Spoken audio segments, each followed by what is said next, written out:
Inaresto na ang police vlogger na nambatikos kay Pangulong Bongbong Marcos. Siya ang pulis na hindi nagustuhan ng pagpapaaresto kay dating Pangulong Rodrigo Duterte para isuko siya sa ICC. Nasa frontline ng balitang yan si Kari Cator. Ikaw ay may karapatang manahimik.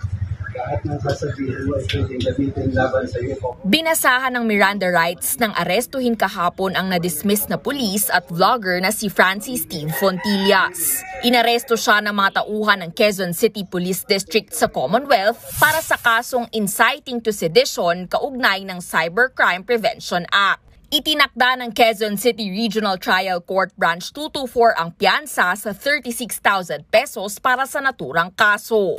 Nag-ugat yan sa viral video ni Fontillas noong Marso kung saan binatikos niya si Pangulong Bongbong Marcos. Hindi raw siya sang-ayon na ipaaresto at isuko si dating Pangulong Rodrigo Duterte sa International Criminal Court sa The Hague, Netherlands. Kahit pa mapanood to ni Bongbong Marcos kahit ano pang sabihin mo sir, hindi ako susunod sa'yo.